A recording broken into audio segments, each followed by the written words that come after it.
Good evening po. Magandang gabi sa ating lahat. Brother Jun, maraming salamat sa introduction. And sabi nga dun sa yung pinakita ni Brother Jun, yung pagiging Kristiyano, ano ba ang gagawin natin as a Christian? And kanina doon sa nabanggit nga na natapos niya na yung first module and now we are entering on the second module. Kumbaga natapos na natin yung basic truth, no? Basic truth of Christianity. Now, we are entering on the authentic and spirit-filled Christian life, which is the second module. No, and before I start my talk, I honor each and every one of you once again. To all of you who are here, to all the participants, no, for choosing the better part of your life. Yeah? Yung mga nagdaang araw, yung mga ganitong oras, nasan kayo? Well, but now, you choose the better part. That's why I honor each and every one of you. And it is not an incident why you are here. Alam niyo ba yan? There is a big plan for each and every one of you. Because, kagaya nyo, naimbitahan din ako. Dito, kasagaya nyo, nakaupo ako. And that is what I'm telling. There is a purpose na kung bakit kayo nandito. So, mga kapatid, I am here to give you tonight, sabi nga ni bro, yung pang-apat na to, which is loving God and loving our neighbor. And before we start again, paalala ko lang po, I'm pretty sure natapos na po yung one-on-one sa inyo.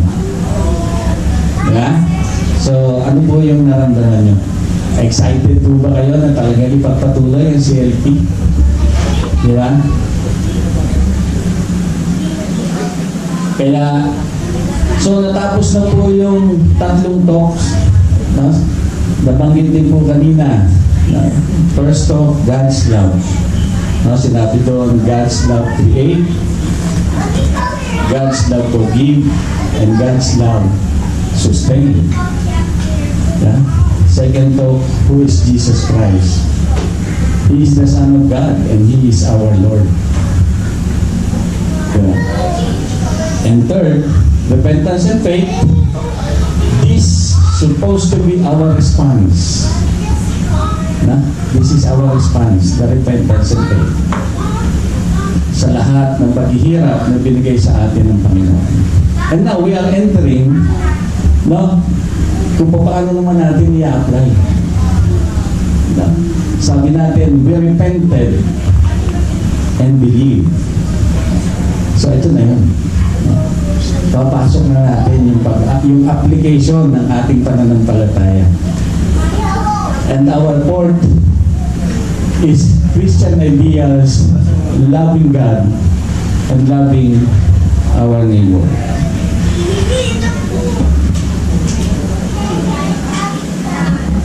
Right? Yan. Okay? So ito po yung aming pamilya. Yan po yung proof na apat na po yung aming apo. Okay? 3 beses pa lang po nanganganak yung panganay namin, kaya lang kambal po yung bunso. Kaya apat.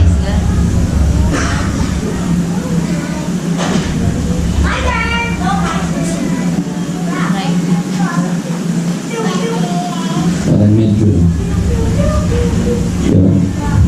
Okay? Loving God and loving neighbor from the inseparable core of the Christian life. These two always go together. Loving God is our highest idea and the first and greatest commandment. But we cannot love God without loving our neighbor. We love our neighbor not only as we love ourselves, but as God loved us. Madali po ba yun, mga kapatid? God's commandment is to love our neighbor as God loved us. Ang hirap kung iisipin, hindi po ba? Because ang pagmamahal na binigay sa atin ng Panginoon, He died for each and every one of us. And if it is the commandment for each and every one of us, so we have to die for each and every one of us as well. And it is an inseparable core of the Christian life. Ibig sabihin, you cannot say that you love God if you do not love others. Hindi mo pwedeng sabihin, mahal ko ang Diyos, pero hindi ka nagmamahal sa ibang tao. Because our loving response to God is to obey. And loving our neighbor is a commandment. If you do not obey His commandment, you do not love God.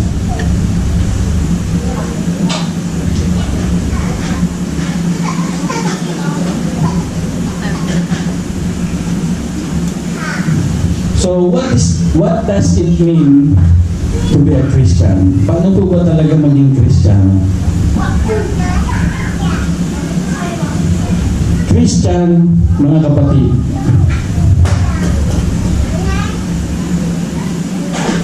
without Christ, ano po yung matitirang letters? 3 letters, I, A, N. Without Christ, meaning I am nothing. Kung wala po ang Panginoong Jesucristo, wala tayo. Wala tayong kakayanan kung wala ang Diyos. Lahat ng meron tayo ay nanggaling sa Kanya.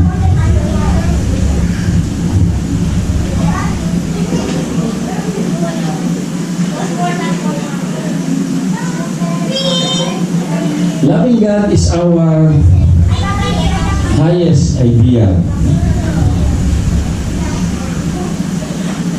Okay? And it says in Mark chapter 12 verse 30, pakibasa nga po mga kapatid, the first of all the commandment is, Hear, O Israel, the Lord our God, the Lord is one, and you shall love the Lord your God with all your heart, with all your soul, with all your mind, and with all your strength.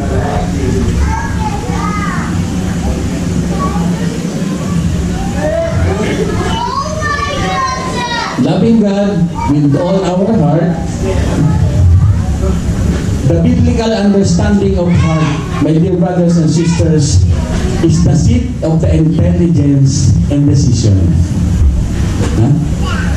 In the biblical understanding, heart is the seat of intelligence and decision. So maliwanag na mga kapatid na sinasabi diyan, diyan nagmumula lahat. Yan ang pinanggagalingan ng katalinuhan at desisyon natin sa buhay, yung ating puso. And in modern English, it would be equivalent to mind or will. Ang ating isip, ang ating gawa.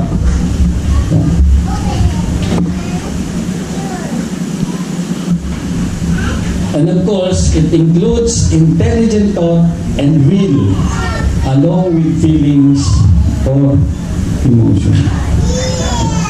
Diyan lahat sa puso natin ang gagaling ang lahat ng lumalabas sa atin.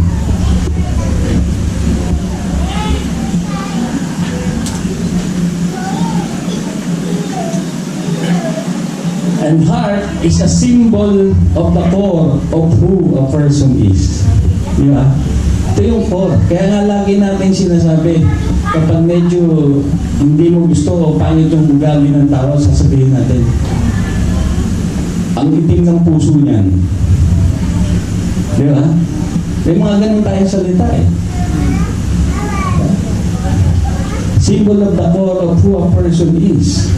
Nakikita mo na kung anong klaseng puso meron siya sa kanyang pagsasalita, sa kanyang gawa, sa kanyang isip.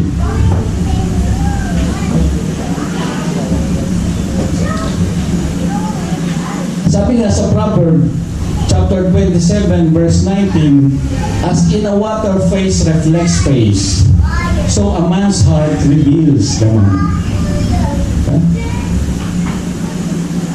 Makikilala tayo kung anong klaseng tao tayo sa ating ginagawa, kung anong klaseng puso meron tayo.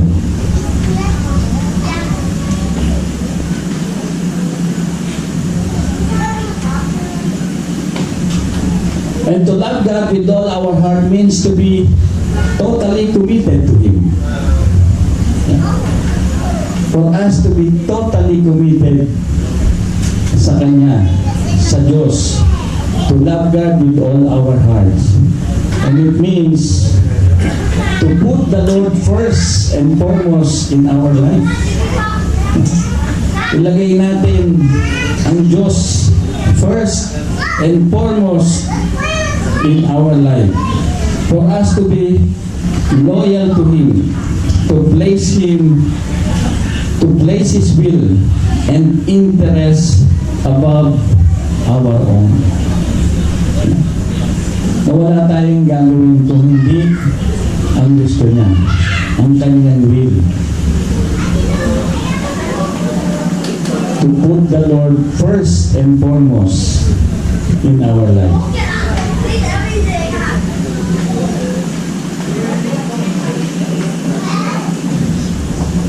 So, how do we put God first and foremost in our life? Paano naman natin siya mailalagay yan? To be the first and foremost in our life. It requires a decision to obey Him.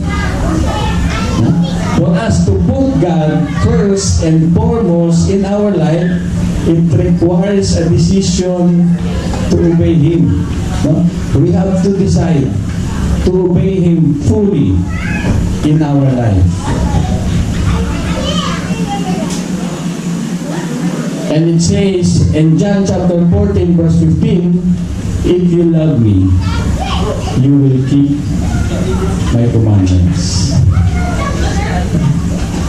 Malinaw ba, mga kapatid? To put Him first, we need to decide to obey. And it is written in John chapter 14 verse 15, if you love me, you will keep my commandments.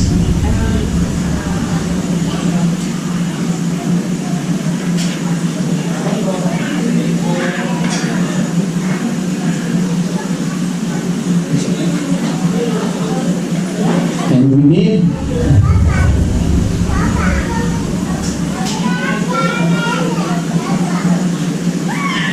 baka wala. Balik.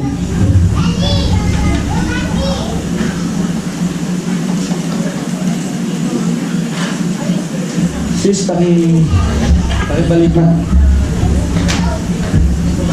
Masyadong maging ikan natin. Kailangan natin. Yeah. Okay. So,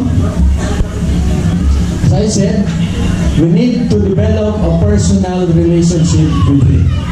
So how we can be able to develop a personal relationship with our God?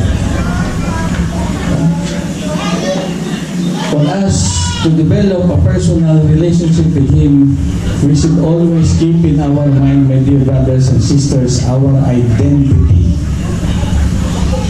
as a sons and daughters of God.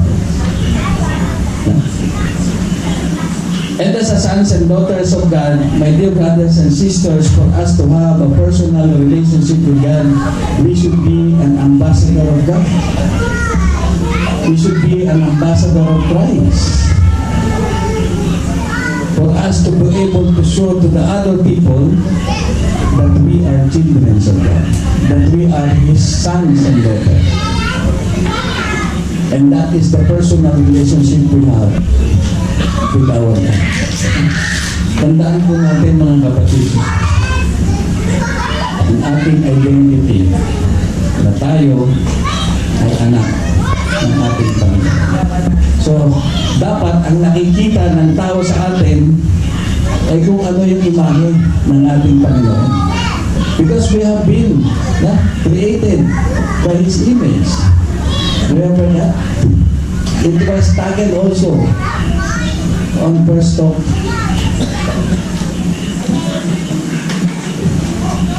And we should spend regular time with God, of course, in prayer and scripture reading. So, this is how we put God first and foremost in our life. We decide to obey, develop a personal relationship, and spending time with our God.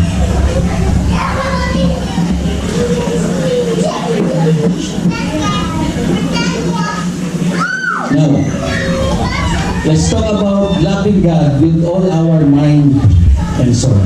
So, tapos na po tayo doon. Loving God with all our heart. It is a commitment. Sabi natin kanina. It is a commitment. And we should put Him first and foremost in our life. That is how we can be able to love Him with all our heart. And now we'll talk about loving God with all our mind and soul. Loving God with all our mind and soul by keeping our mind clean and holy. Kailangan yung ating mind laging clean and holy.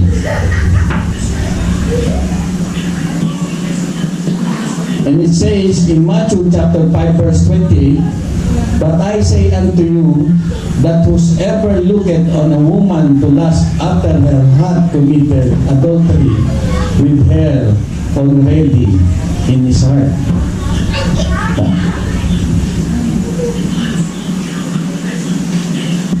Mga kapatid, sa pagtitig lang natin ng masama sa kapwa, nagkukumit na tayo ng adultery sa ating puso. That's why it is very important for each and every one of us na clean ang ating isip.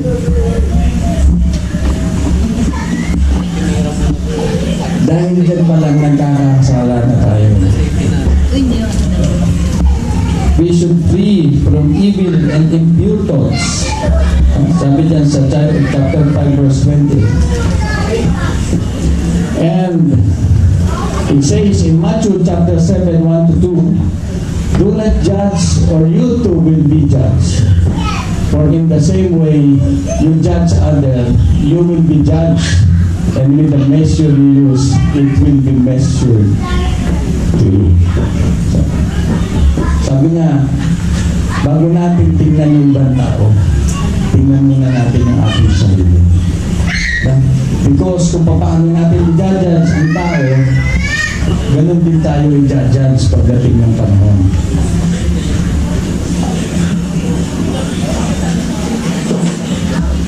And we should be very discerning, my dear brothers and sisters, in the use of media that can influence our minds. Dito, marami tayong proven to, no? Sa paggamit natin ng gadgets, dyan tayo naguguluhan eh. No? Dyan tayo nagugulo yung puso natin, yung isip natin, marami tayong isip, maging sa politika o ano man yan. Kaya dapat kung ano yung makakatulong sa atin para maging pure ang ating heart, para maging peaceful ang ating pag-iisip, it is what we are doing is all about God.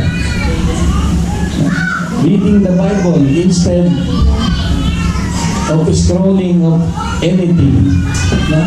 Watching any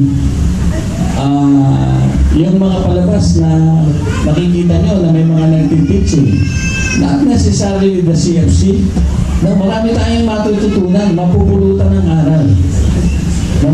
Instead of doing nonsense things na pag-uupisahan lang ng pagkadumi ng isip natin. Kaya dapat, no, maingat tayo mga kapatid. Maingat tayo sa mga bagay na yan. Sabi nga dito, what we read, watch and listen to, we hope can help us become a better Christian, a better spouses, a better parents, a better co-workers, and of course, a better servants. So, yun yung dapat na pinagkakaabalahan natin. Everything which is pleasing to the eyes of God.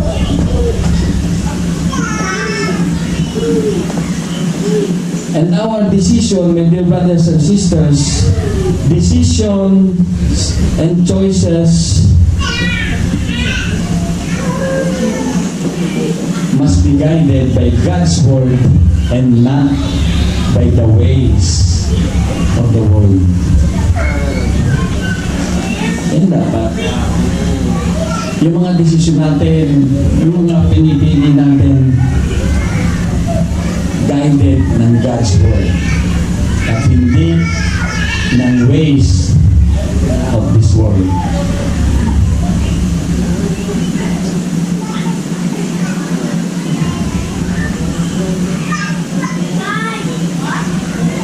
And we can love God with all our soul by being at the disposal of God for His purpose and by thinking of ways to serve God.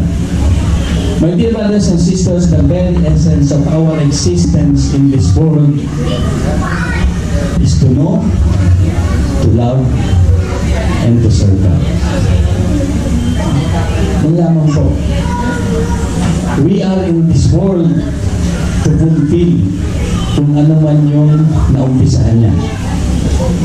That's why our focus should be to know, to love, and to serve Him. Wala tayong gagawin kundi sundin ang kanyang will. Wala tayong gagawin kundi sundin kung ano man yung kanyang naumpisahan. Of course, maaaring isipin natin mga kapatid na ang pagsunod kay Lord, kay Jesus Christ, is yung araw-araw tayong nakikita dyan sa lansangan may hawak na Biblia. No.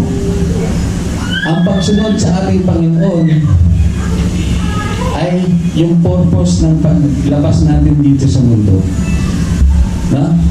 Ang purpose kung bakit ka may anak is para ipakita mo kung paano mo sa susundin sa paraang gusto niya. No? Ang purpose kung bakit kami magandang trabaho ay para ipakita mo sa kanya na kaya mo siyang sundin kung paano mo dalhin ang trabaho meron ka. Yun ang sinasabi dito. Not necessarily na araw-araw may dala kang Bible na andyan ka. No? Ibig lang sabihin, isabuhay natin kung ano ang kanyang mga utos. And loving God and loving our neighbor is the totality of all the commandments, mga kapatid. Dito, napapaloob sa pagmamahal sa Diyos at sa pagmamahal sa tao ang lahat ng kautusan. That's why they call it two greatest commandments. Love God and love our neighbor. Amen?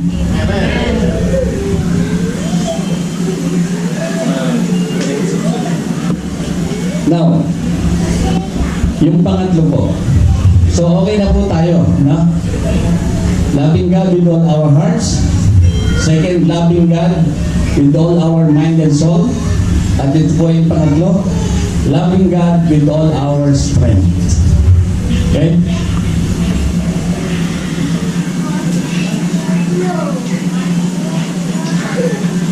Loving God with all our strength is giving God's all our resources.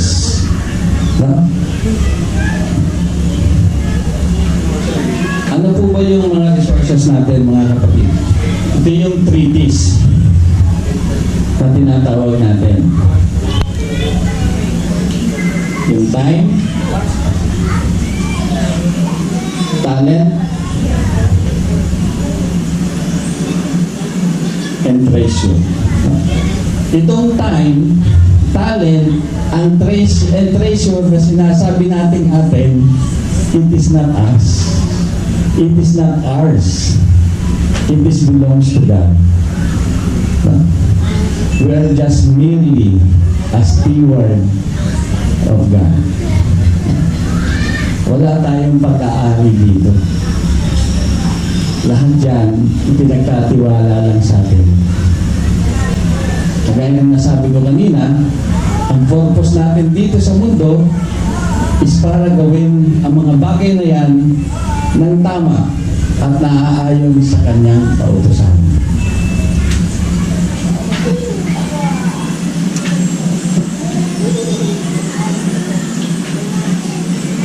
First, let's talk about time. We do not own our time, my dear brothers and sisters. We merely manage it. We should seek God's direction on how we can spend this time generously for His purpose. O paano po natin uubusin ang time natin sa paraan ng ating Panginoon? Maraming klaseng pamamaraan. Doing this as Christian service. Visit the sick. For sure, nagagawa niyo to. Di ba? Serve the parish. Sino ba ang nagsaserve sa inyo dito every simbang gabi? O kung ano man, meron sa simbahan. Feed the hungry. Maraming gumagawa nito sa atin. And many more. And of course, para ipaalala sa inyo, maaaring narinig nyo na, no? Yung corporal works of mercy. Yeah? Feed the hungry, give water to the thirsty, visit the prison, heal the sick, anointed. So, yun po yun. Yan po yung mga bagay na dapat natin inuubos ang ating oras. Hindi po kung saan-saan lang. We're using our time generously for God's purpose. Simpleng tanong sa mga may anak. How do you spend your time with your children? How do you spend your time with your children? Diba? It is not simply makipaglaro. No? Malaki ang responsibilidad natin bilang mga magulang. At yan ay lahat nakasulat sa Biblia.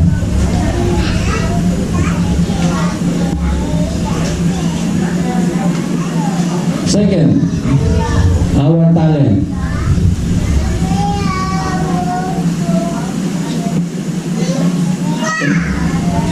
Use our God-given talent for the kingdom and to glorify God. Nakita niyo yung dito? Di ba? Yung music mean. Yan, isa yan sa paraan sa paggamit ng talent. Kaya yung may mga boses, magaling mag-gitara, magaling gumamit ng anumang instrumento, right after this Christian Life program, no? Pwede nyo na rin practicein yan para makasama nila kayo. At hindi lang yan, of course. No? Hindi lang yan yung talentong sinasabi dyan. Not necessarily the talent of using different instruments. No? Maraming talentong bigay sa atin. Ang pagiging magulang ay talento. talented are you being a parents? Ang pagiging asawa ay talento. How talented are you being a spouse? Ang pagiging anak, ang pagiging kapatid, lahat ng ito ay talento. Paano natin ginagampanan ito?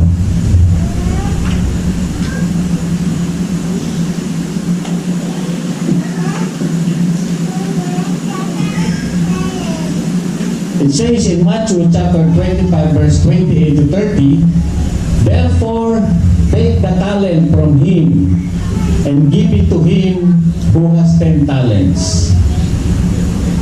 For to everyone who has small will be given, and he will have abundance. But from him who does not have even what he has will be taken away. And cast the unprofitable servant into the outer darkness. There will be weeping and gnashing of teeth. Nakakatakot po ba yan? Siyempre po, no? Kasi kung iisipin nyo, simpleng talento. Yeah? Pero talagang malalim ang Panginoon. Not necessarily kung ano man yung nakikita nating simpleng tugtugan, pero ganun kalawak, mga kapatid. Sa madaling salita, lahat ng ipinagkatiwala sa atin dapat alagaan, mahalin at gamitin natin ang tama.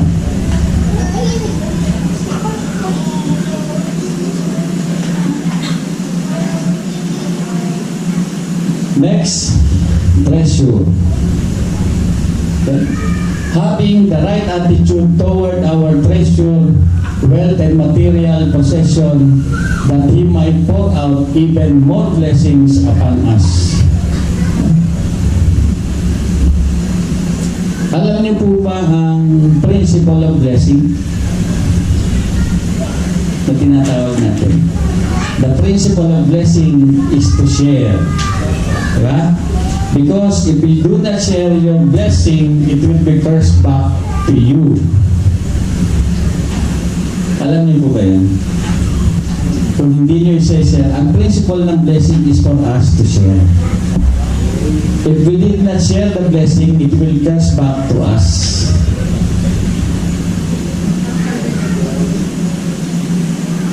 So kaya po, mahalaga, alam natin kung paano natin gamitin kung ano man meron tayo.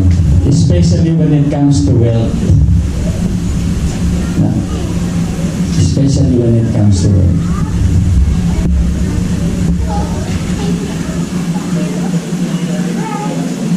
It says in Matthew chapter 6 verse 21, where your treasure is, there your heart will be also. Ano po ang ibig sabihin nito, mga kapatid? Kung nasaan ang puso mo, nandun ang treasure mo. So, kung ang puso mo nasa pagpapayaman dito sa mundo, nandito ang treasure mo. But kung ang puso mo ay nasa sa pagpapayaman papuntang langit, nandoon ang treasure mo. Ha? Ang ibig lang sabihin nito, we should invest on what is eternal and not the temporal.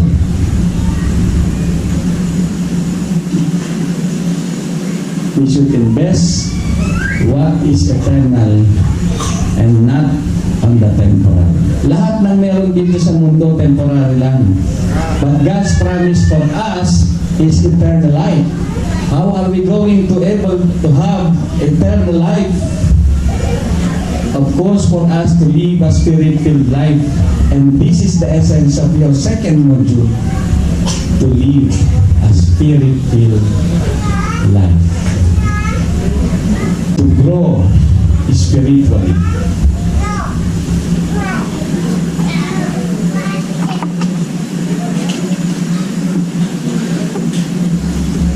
It says in Malachi chapter 3 verse 10, bring the whole tithe into the storehouse, that there may be food in my house. Test me in this, says the Lord Almighty, and see if I will not throw open the floodgates of heaven and pour out so much blessings that there will be no be room enough to store it. So, our God now is talking about the tithes and alms. Are we giving tithes? Yan sa mga members natin. Of course, na? And you, the one you are giving to the, when you are in the mass, no, sa atin, sa misa, that is tithes. No? We are giving that. And we are giving alms to those people who are truly in need. Kaya lang, ang ating Panginoon kasi, ang gusto niya is yung regular. Na? Ang pagbibigay ng tithes and alms is not seasonal. Na? Hindi yung kapag maluwag ka lang.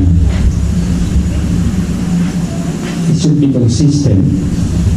Because God is not looking on how much you are giving, but God is looking on what the desire of your heart. Patatandaan nyo rin yung parable ng ano, page ba yan yung sa babae? Diba? Yung babae, yung nagbigay yung babae, kung ano lang yung meron siyang nakita niya, binigay niya lahat, tapos yung mayaman, binigay niya kung ano yung sobra niya. Malaking tingnan. Baka yung sobra niya, libo-libo.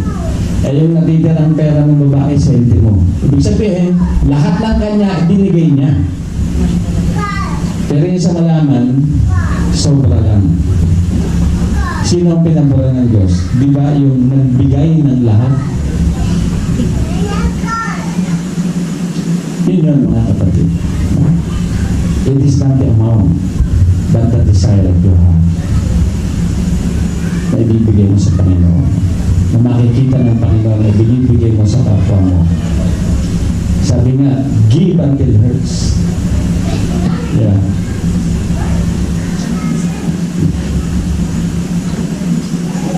Loving God with all our heart and strength is to develop ourselves spiritual persons and use our resources to help the poor.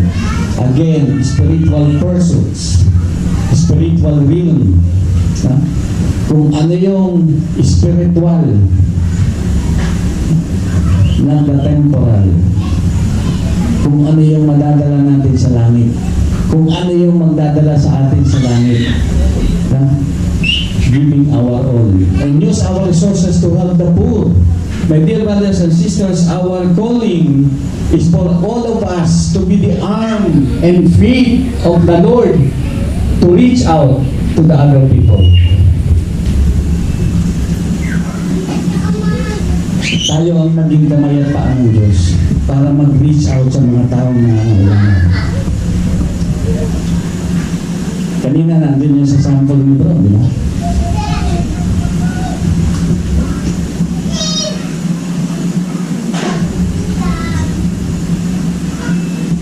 Loving God with all our strength is to develop ourselves in a spiritual person and use our resources to help them. Amen? And, my dear brothers and sisters, our perfect models for loving God are Jesus and Mary. Sila ang perfect na example sa pagmamahal sa Diyos because of their obedience. Amen? And this is my favorite verse. Basahin nga natin mga kapatid. John chapter 4 verse 34. My food is to do the will of Him who sent me and to finish His work. Did you get that? My food is to do the will of Him who sent me and to finish His work. This is our spiritual food, mga kapatid. To obey God. and to fulfill His mission. And this is my favorite verse. Hoping that all of us would be this favorite verse as well. Because this is all about spiritual.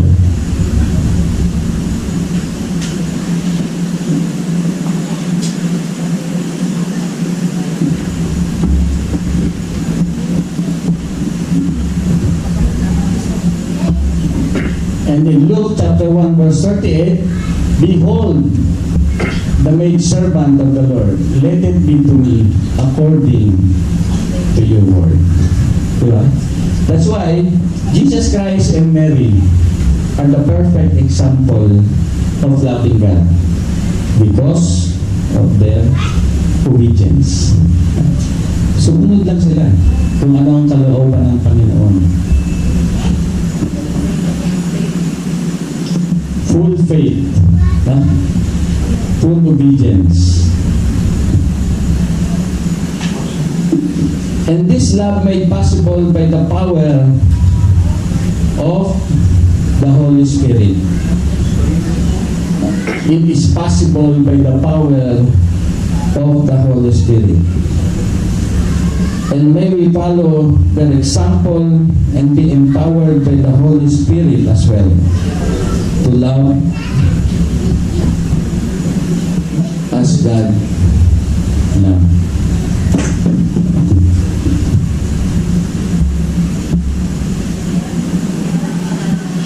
Now, let's talk about naman po yung loving our neighbor. Okay, so okay na po tayo ng loving our God. Loving our God with all our hearts, with all our mind and soul, and with all our strength. That is how we love. We should love our God. And now, we were talking about loving our neighbor as ourselves. Kung yung loving our God is the first commandment, ito naman po yung second commandment. Loving our neighbor. And loving our neighbor, mga kapatid, question, is this an option or not? Option po ba ang mahalin natin ang ating kapwa? Of course not. Loving our neighbor is not an option because it is a commandment. Love your neighbor as yourself. Commandment ang loving our neighbor. Hindi po ito option. Na pwede niyong mahalin o hindi ang ating kapwa. At sabi nga po kanina sa introduction ko, you cannot say you love God if you do not love your neighbor because you are not obeying God. And our loving response to God is obedience. And this is a commandment. So, how we can be able to say that we love God if we do not love our neighbor?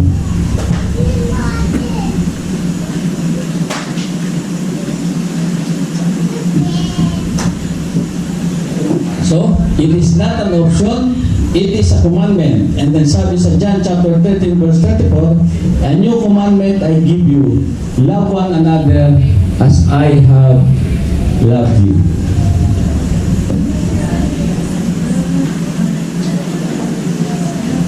And the full depth of the meaning of Jesus' teaching on loving our neighbors is revealed in the parable of the Good Samaritan. Alam niyo po ba yung yung Good Samaritan? And the story begins with all the lawyers among the crowd wanting to test Jesus by asking, "Teacher, what must I do to inherit the eternal life?" Yan po yung question. Kaya pumasok doon sa parable ng the Good Samaritan to answer the question of who is our neighbor.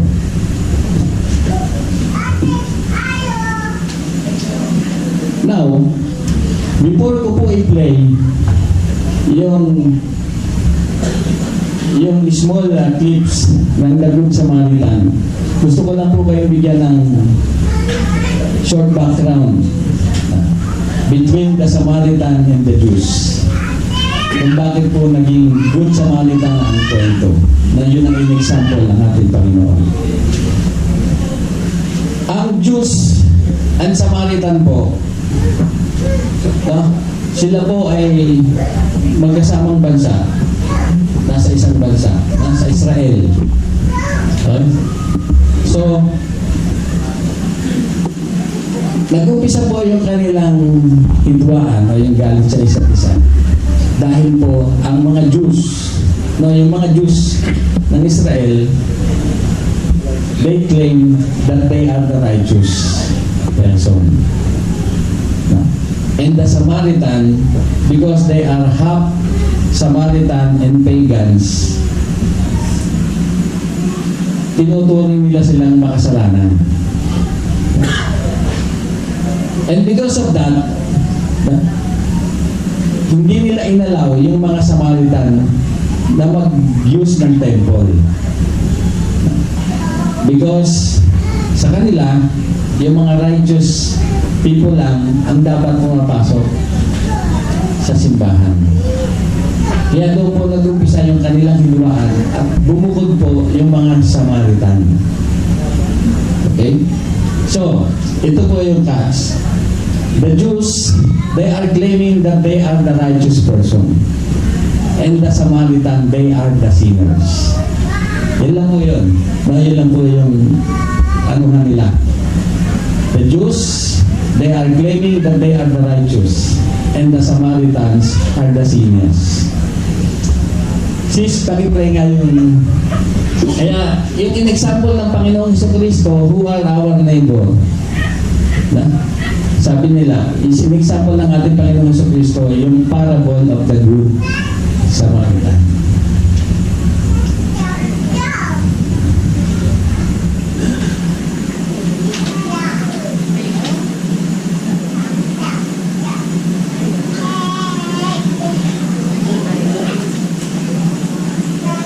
Ma? May pinukod ka ba ng yung sa Good Samaritan? Kaya pakita yun.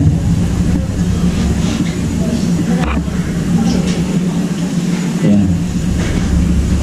Full screen. Nag-play ba? May volume.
Tab mo. Ayan, hanapin mo sa Ito ba yan? Hindi ba? Sige. Ito. Hindi. Ito. Ito. Close mo na rin dito. Sige lang. Close mo na. Hindi ko na kasi siya yung video ko na lang. Ano yung video ko? Yung nandun ganito. Pasensya na po kayo, ganyan talaga kapag live. Asan yung ano ko muna to? close mo na yung intro. Tapos, yan mo na. Close mo yan. Tapos punta ka sa slideshow. Ito ba yun? Sa kanya? Hindi. Ito pa. Andoon niya tayo siya.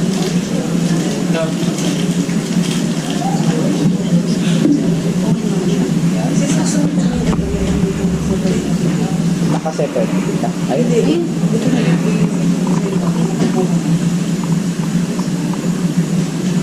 Pipili naman po siya.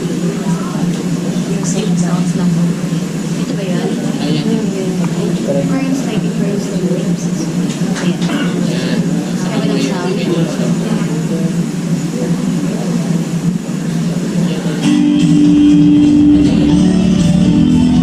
Kahit walang tugtog.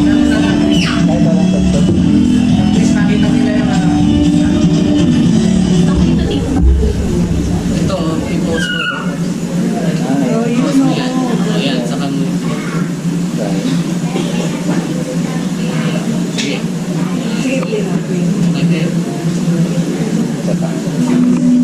Yun, yes.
biglang dumaan. Yung dalawang naunang dumaan, sila po yung tinatawag na Pharisees and Levites. Sila yun. Sila yung nag-aaral ng Torah, nag-aaral ng Biblia, at nangangaral. Sila po yun. Sila yung nagsasabi that they are righteous. Yung pong dalawang nauna. Yung pong muli, yung po yung Samaritan na sinasabi nila sinners. So bakit po yung example ng ating Panginoon? The Good Samaritan, who is our neighbor? Sino po ang gumawa ng tama? Di ba yung sinasabi nilang unrighteous? Doon po dinala ng Panginoon ang example kung sino ang gumagawa ng tama at hindi. Kung sino ang nananampalataya at hindi. No? And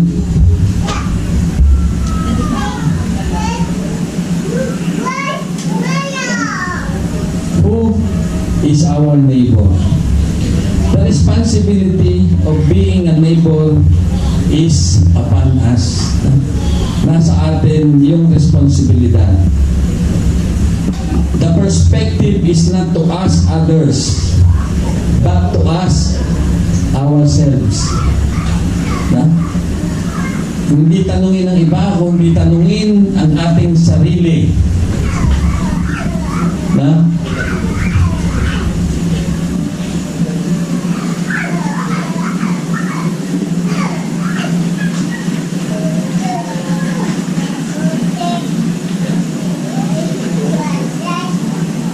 Tanungin ang ating sarili, am I being neighbor to others?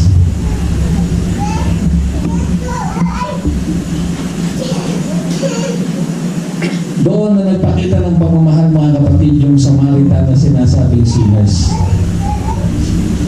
Ngayon ang tanong is, am I being a neighbor to others? Because my dear brothers and sisters, when we love our neighbor just as Jesus loves, we become a gift to others. Diba? Kagaya ng pinakita ng Samaritan. Kung hindi inabutan ng Good Samaritan yung inolda, baka patay na yun. Because yung mga nagsasabing righteous, wala silang pakialam.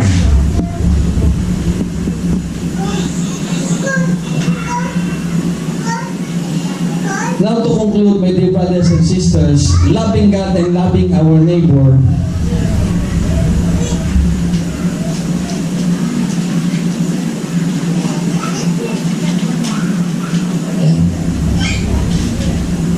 God and loving neighbor have been likened to the vertical and the horizontal parts of the cross. Ang pagmamahal mo natin sa Diyos at sa kapwa ay nahalin tulad sa cross. One directs upwards to God, while the other directs us horizontally to our fellow man or our neighbor.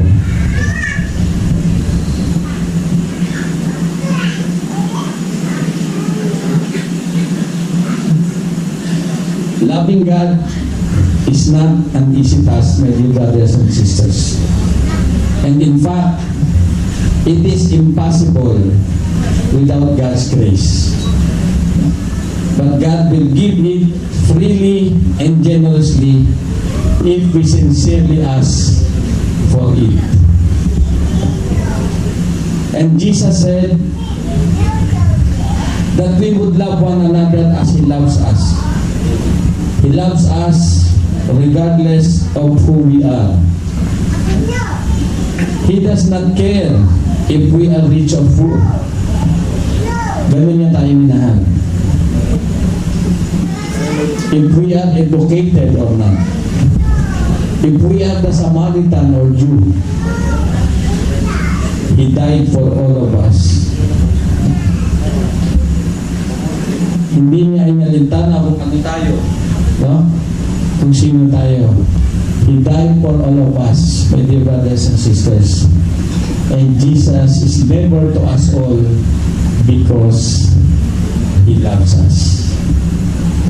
Amen. And for that, my dear brothers and sisters, may God be praised.